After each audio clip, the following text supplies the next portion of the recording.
Narito ang top 5 candidates na pinaka nag-stand out sa katatapos lang na National Costume Competition ng Miss Universe 2023. Pasok sa top 5 si Miss Trinidad and Tobago. Agaw pansin ang performance niya sapagkat nakapatong siya sa dalawang stick habang naglalakad. Nire-represent ng kanyang costume ang isang pulang ibon na tanging sa kanyang bansa lang matatagpuan.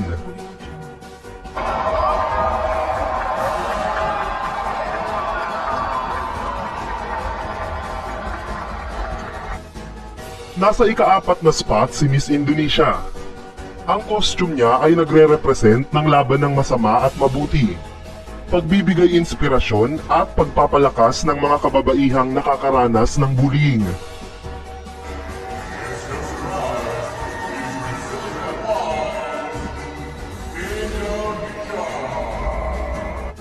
Ang third spot ay nakuha naman ni Miss Ecuador.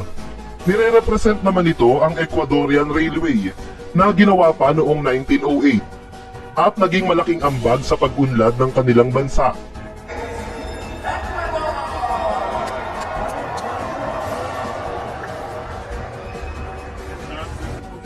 Nasa ikalawang pwesto naman ang pambato nating si Miss Philippines.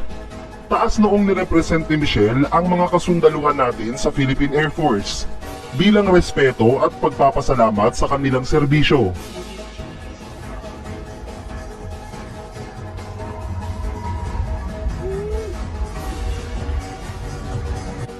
At ang nakakuha ng top spot, ang pinaka-nagningning at pinakaagaw pansin sa lahat ng mga costume ay si Miss El Salvador. Tinawag niya itong Volcanic Empowerment Costume. Nagsisimbolo ito ng rebirth ng kanyang bansa.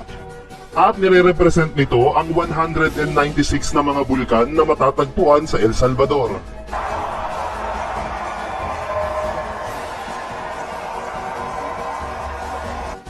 Kung ikaw ang tatanungin, sino sa kanila ang may pinakamagandang costume? Sang-ayon ka ba sa listahan at sa naging scoring ng top 5 na ito? Put your comments below. At upang maging updated ka sa laban ni Michelle sa Miss Universe,